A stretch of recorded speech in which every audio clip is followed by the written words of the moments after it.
Wait, it just went live when we were setting it up. All right, we good. We good. I get. I'll scoop somewhere here. Try to make this work like this right here. Right there. What's up, folks? How's everybody doing? Welcome to the YouTube channel. This is my YouTube channel. You know, I am the playmaker, Michael Irvin. I gotta make sure my camera's on that side because the camera, they just made me flip the camera. That means I was looking at this side over here, and then I had to flip it to come live, and I'm over here. There's nothing worse, guys, than sitting here chatting with people and looking like this over here when the people, you see, it looks crazy. It makes you feel crazy. Speaking of crazy, it's been a crazy day. A real crazy day. I'm sitting here now watching this game. Of course, waiting on that Lakers game because the Lakers, this is a must win for them. And the way Minnesota stepped out last time, man, that last game and hit those 3-pointers, setting records in 3-point land, this is a must-win game 2 in the Lakers. And I'll go watch that. I'll go up the street, watch that with Paul Peterson. We'll study that for tomorrow's show on Speed. But right now, as we speak, the NBA playoffs going on. Pacers are up over the Bucks. The Pacers lead 1-0. That game's on NBA TV, and I don't have NBA TV here. Now, I can watch NBA TV on my pad, but I'm talking to you guys on my pad. You see what I'm saying? So I don't get a chance to watch that. But I'll go back on the NBA app and watch that game, the Pacers-Buck game. I'll watch that game again and study that game for tomorrow. But I'm watching now the Thunder Grizz. In the Thunder game, and the Thunder's up right now and playing well, but the start of that game was interesting because the Thunder was, they blasted them by 51. Biggest game 1 victory in the history of NBA playoff basketball, the last game. So they came out this game firing up threes right away. And Oklahoma is a running team. They play hard defense and really run after they play hard defense and get to the board. But boy, they was trying to duplicate. They were trying to duplicate what everybody had been saying. Oklahoma looks like they are ready to destroy everybody. I said it too. They looked like they were ready to go right now and play Boston in the finals. And I think they were listening to some of that as they stepped on the court today. Now they're up now. They're up 97-79, and they should win this game. But I like that Memphis. Memphis is trying to fight. They're saying, no, we're not having this. They are fighting. John Morant. And John Morant just went up to block a ball, a shot. Dude, I could have sworn his neck was above the rim. He was so high in there. This is phenomenal. That's a phenomenal athlete to be able to jump like that, to have those springs like that. I mean, it's just incredible to see him play. But Oklahoma gonna take care of this game, I believe. They'll take care of this game. And now I'm worried about the Lakers later on today. Playing that game. I'm worried about the Lakers. That's the big one. I know, guys, also we're a couple days away from the draft, the NFL draft, and you guys know how that is. There's so much talk around the draft. And I want to talk a little bit about the draft. But let me tell you, I can't just sit here and skirt the realities of what's happening. So, because I don't want people looking over here and looking at me and looking funny or saying something funny. But let's talk about what my great friend, and he is my great friend, and I love him, for a quick second, Shannon Sharp, in that situation. And even approaching it here, talking with you guys. And we've always called this, and I like calling this the locker room, because in the locker room, it's a place where I always saw family, and you can share, and you can talk, and we can be honest and try to help each other grow. In this situation, I've always I'm telling you, I still got PTSD personally from dealing with these things, situations like this. No doubt in my mind. I've been in situations mm,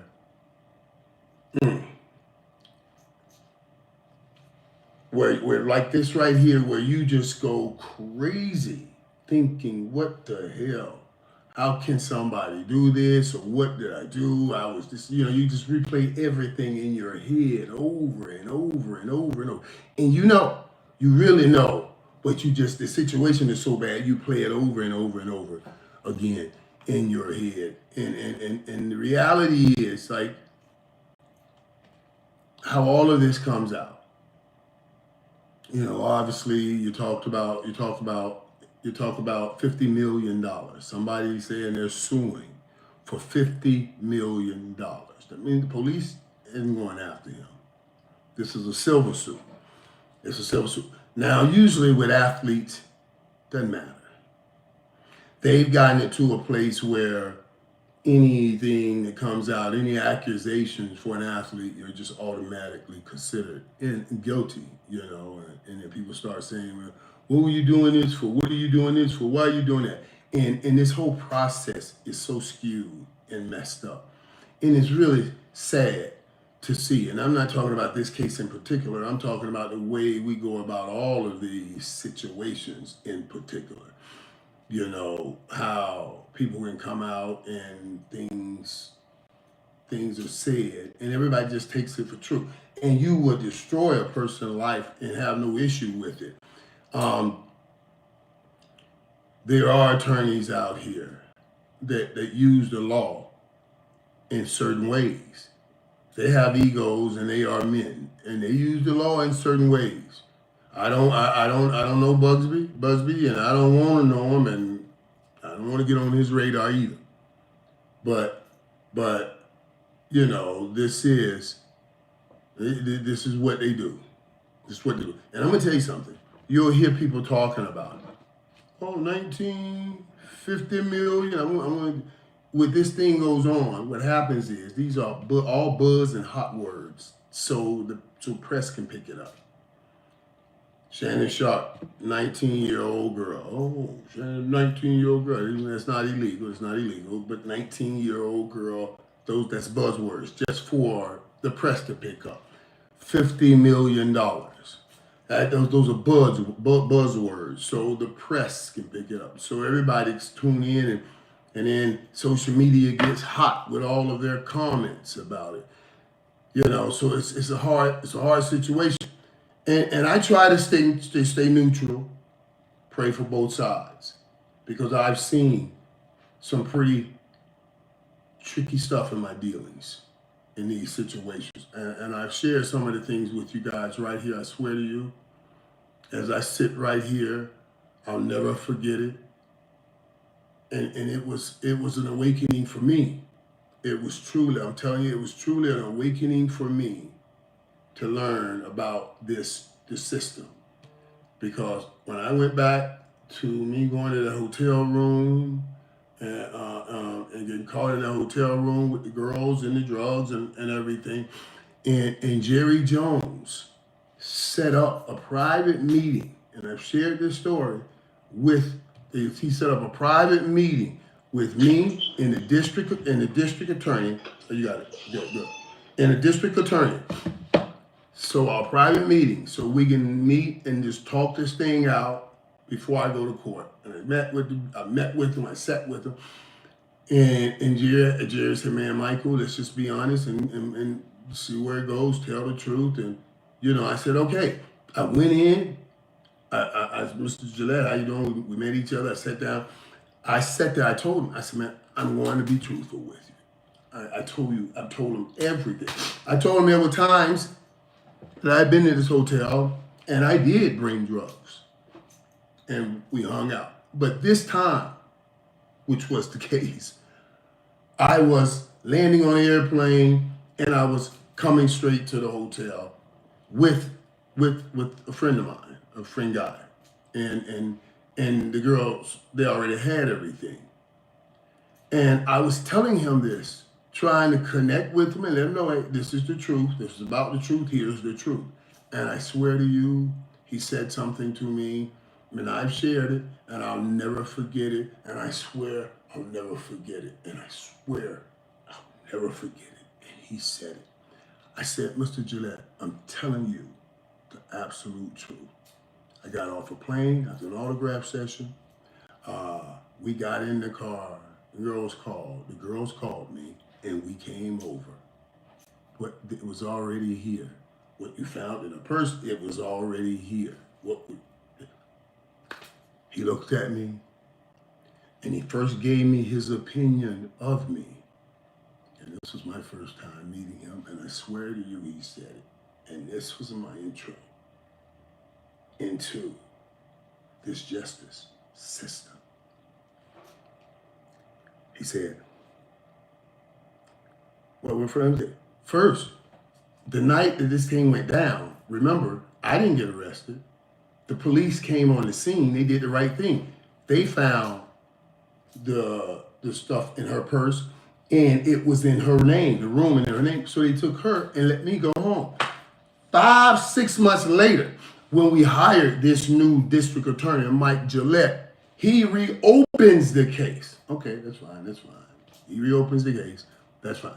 And now I go through this. And when I came in and I told him, I said, I'm telling you the truth. I did not bring the drugs this time. He looked at me. He gave me his opinion. He said, Michael, let me tell you. Personally, I think you're a piece of shit. He said, and what I'm telling you, you will see tomorrow in the courtroom. The truth ain't what you tell me.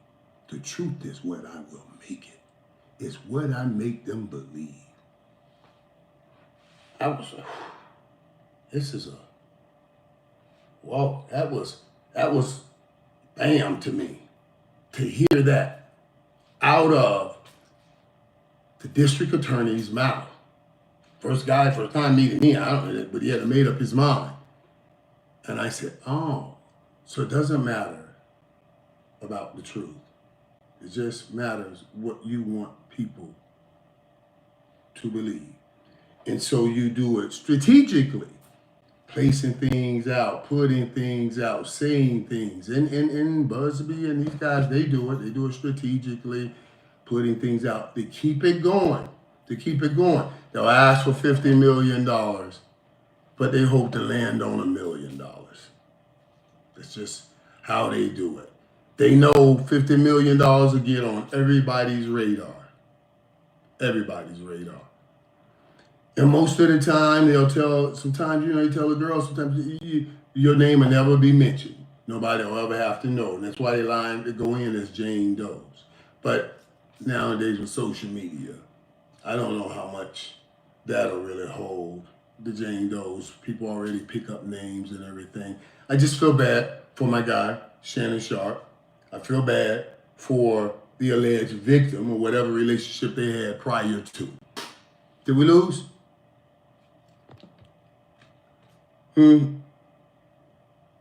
Yeah, okay, we back? Yeah, we back? Because I might have lost him. All right, where we were. Well, let me see if it's calling me on this here. Gene, is we good? We good here? Good, Gene is texting me here. Okay, that's good. Okay, Gene said all good. They're my guys, Gene, Nathan, man. I had so much fun with them in Dallas last week, too, guys. I had so much fun. They came in because Ethan had a concert, so we spent some time in Dallas. Great time. I appreciate you, buddy, man, and had a great time. To love those guys, man. But back to what I was talking about. And I'm being straight with you guys. It's so hard for me to talk about it. It's so hard for me to talk because I really do still suffer from this. Just try to stay away from it. And that thing that happened in the hotel, I was trying to stay away from, like nobody else get to my room. And then this happened. So I know, a lot of people, man, I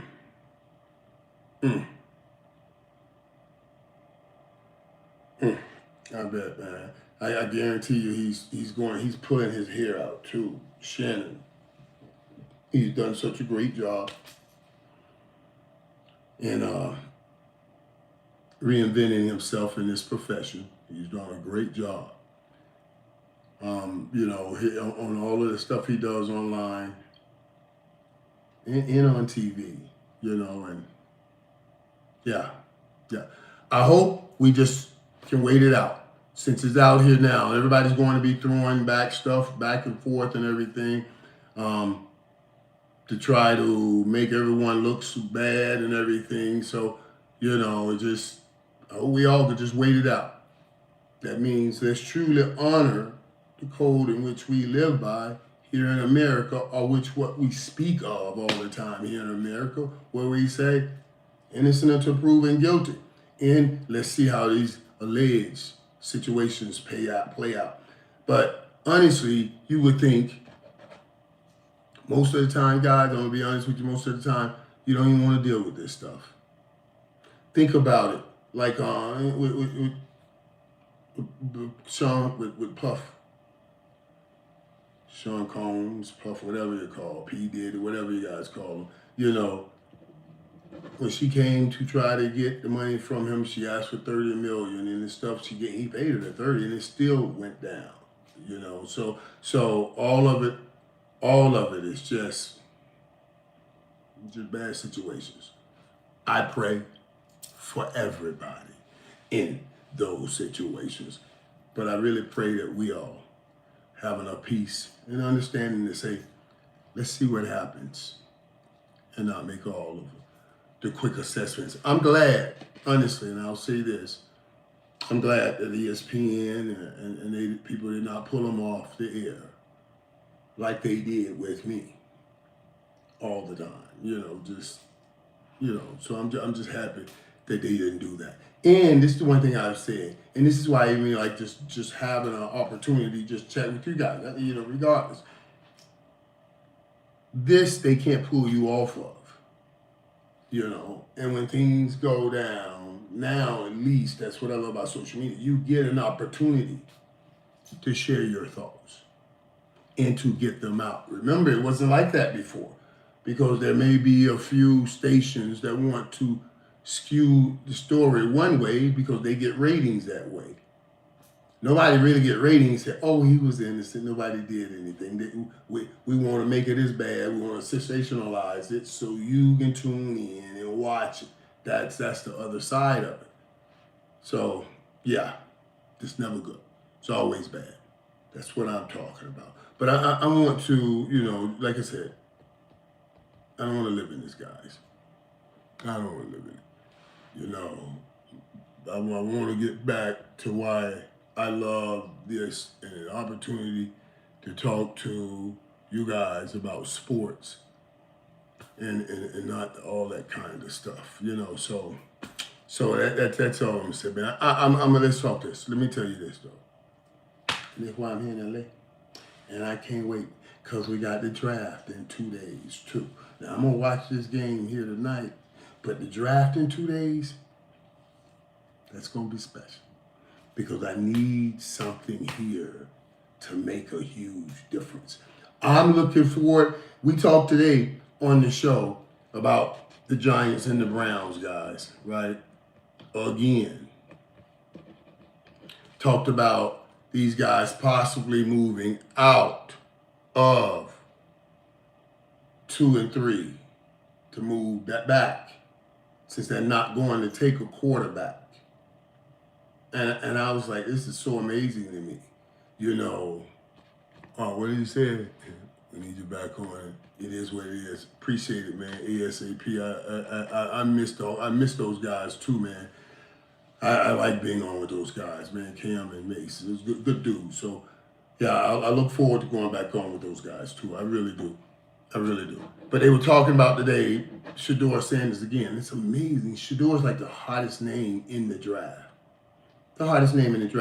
It's the name that everybody's attached to now. So we'll all watch the draft trying to see where he goes. And a lot of people out here are hoping that thing don't go well with Shedeur and they want to see him drop. Jason Dart today, he had agreed to come to the draft, and then he backed out And I was like, man, he should back out. Because this draft is so unpredictable.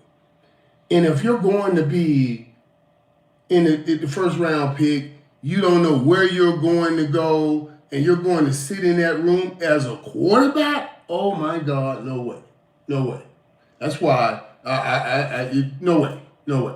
If you're an OT or a linebacker, a guard, and you're sitting in that room and nobody draft you and time goes by, okay, you are a story, but you not all over, everywhere. They don't rain down on your glory with the sit there story. You see what I mean?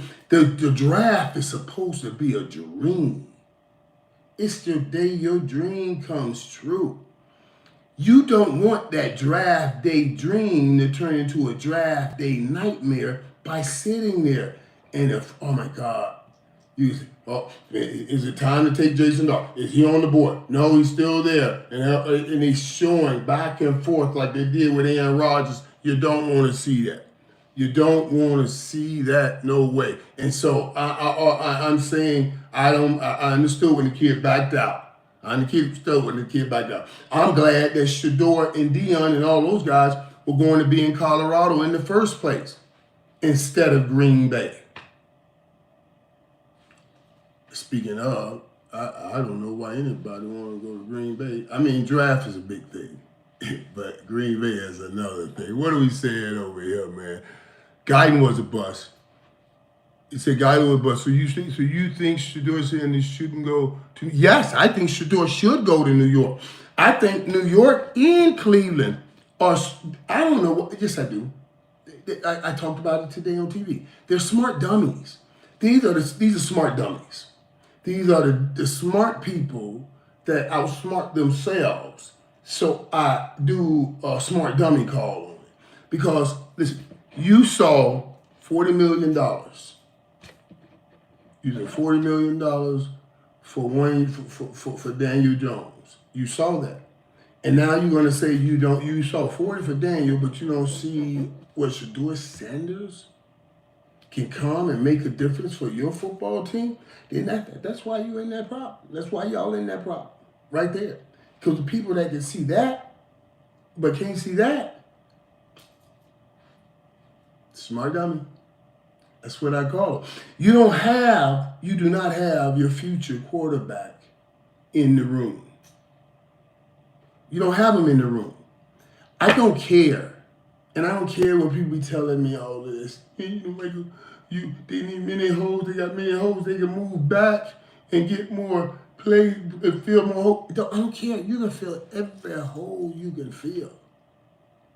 Let me say that, pause. You can fill every position you need to fill on a football team. If you don't get a quarterback, you ain't going nowhere. We all know this. You're not going anywhere. You're not going to win a Super Bowl. So I'm going to take the approach. This is the primary. And I have to find this. And I'm not worried about resources here, picking up other resources later. None of that matter. I need this guy now. And I will be throwing every damn dart at finding this guy. Shador, is it you? Oh, I missed this year. It's not you, Shador. Next year, who's quarterback? I'm going to find my quarterback right now. I don't care about anything else. I don't care about anything else.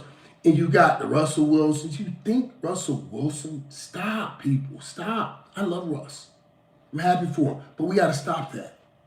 And you got an older room. You got guys in the room right now. You get them in the room. Those older guys, what good are those older guys if you can't bring in a young Shador to get the knowledge and the experience from those older guys? That's what trips me out.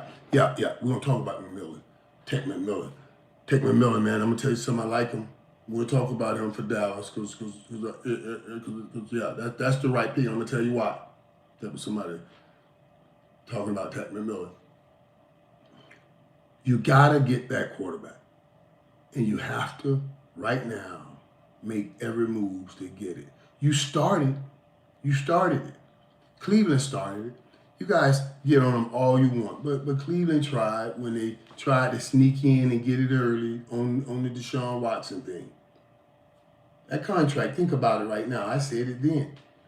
That contract, if Deshaun was playing, he would have been making $35 million right now. This year and next year, $35 million. While that number is now $60 million.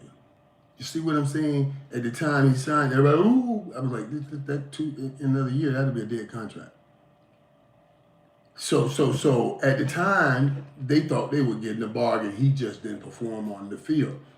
But I love the aggression that Cleveland went with. And this is what they should be doing now. I don't give a damn what my quarterback room looks like. I'm going to get me another quarterback until my quarterback room looks like it needs to look to get me to a Super Bowl. That's it.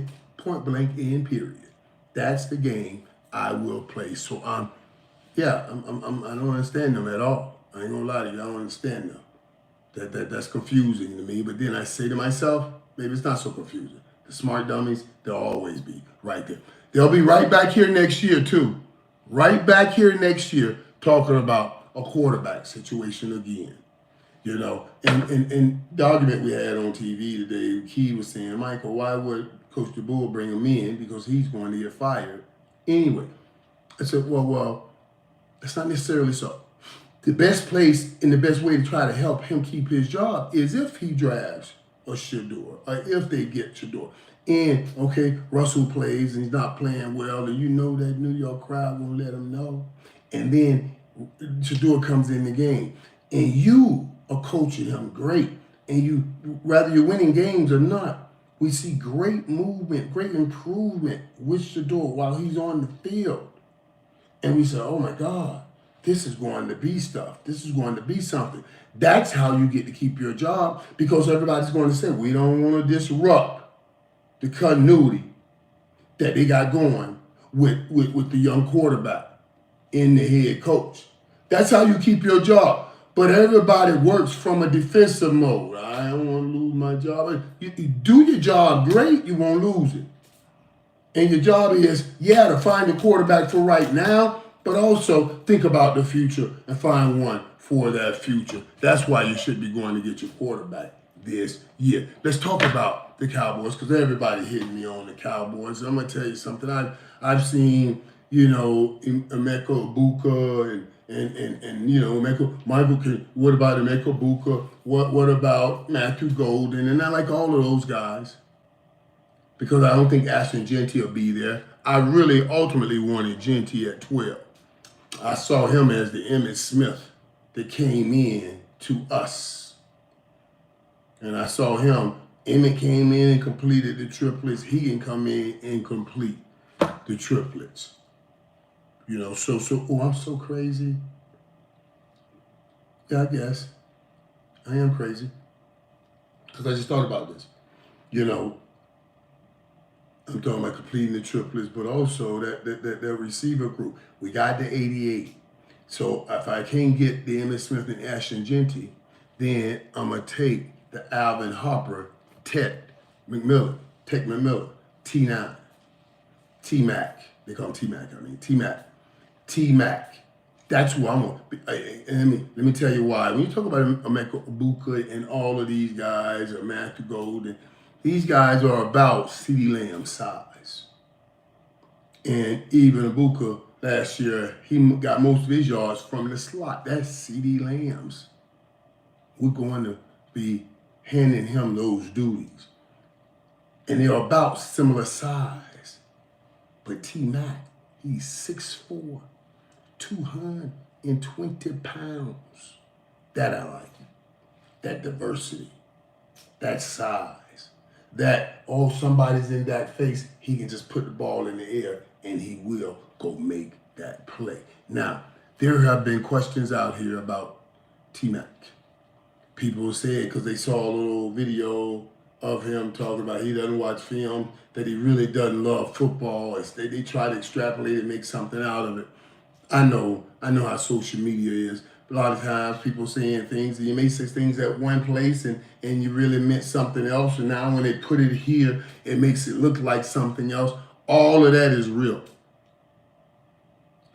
So I put away with that. I'll put that out of my mind. I would love to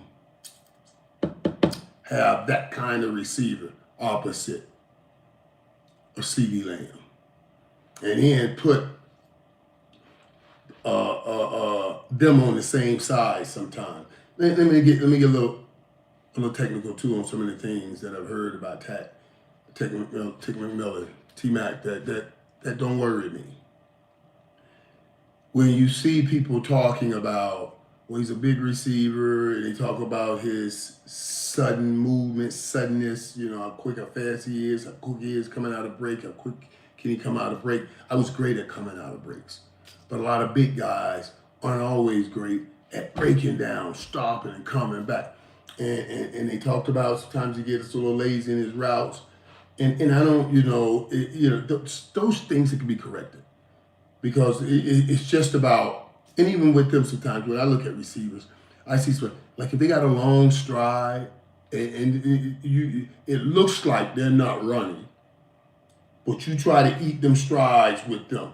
Boom, boom, they get long strides. So you know what I mean? When I see them, everything that I saw that they graded him at a downgrade on, easily corrected.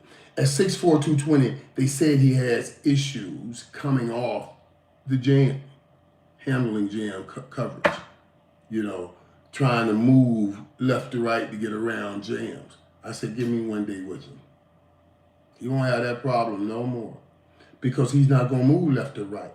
He's going to go right through your ass. Because I'm going to teach him. With 6'4", 220, we ain't got to go around nobody.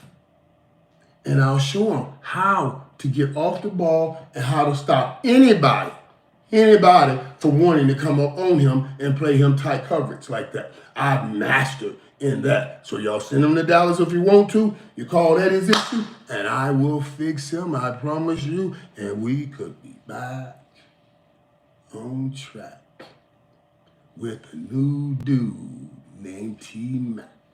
You know what I'm saying? That's all I'm talking about. We need that explosive player. 50-50 balls. We got down in the red zone last year. We did nothing. This dude in the red zone can help you do something. Back-to-back 1,300-yard seasons, snatching balls. That's why he is mine. Ashton Genty is my top priority. It's my first pick. And then T-Mac would be my second. And if we can't get that, then we'll start looking at those other receivers and trying to find another playmaker. But I don't want us getting caught up on speed. Matthew Golden and speed. Let's go. I want us putting together the right complement for the team. And we got an inside dude that's one of the best in the leagues. He can play inside and outside. Now we need an outside dude to become one of the best in the league. Irvin Harper ran a few routes.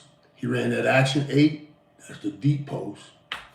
Every now and then he'll run that bang-aid and take a hit because, he wanted to show me he was tough. He ran that action 9, caught some 5 routes and everything, but Alvin Harper took it over the top. We didn't use the small, fast guy to take it over the top. We used the tall, fast guy. And T-Mac ran a 4.40. And that's moving.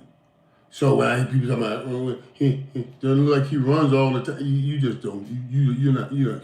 Speed is a derivative of stride length times stride frequency.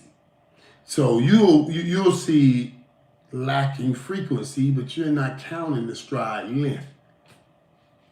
The boy be moving. I don't know what y'all talking about. Speaking of moving, it's time now. I gotta go move and see these Lakers play. I got to go watch Luka. I cannot. I don't know what to do, man. The Mavericks out. I got to have Luka in these playoffs. The Lakers cannot, they cannot lose tonight. We are in a must win. I say that's a win for us tonight. Just to sit here for a quick moment before this playoff game starts with the Lakers. And we'll talk about that some tomorrow. Right on time. Saved by the bell, my peeps. My peeps. I shall talk to you tomorrow. And I look forward to it. I can't wait. 2 days. And we're back in it again. If you're the Dallas Cowboys. 2 days. You go get me a young, good player. An explosive playmaker. You could be right back in it. We'll talk about that. We'll talk about that next time. Appreciate you guys for showing up. Oh, wait.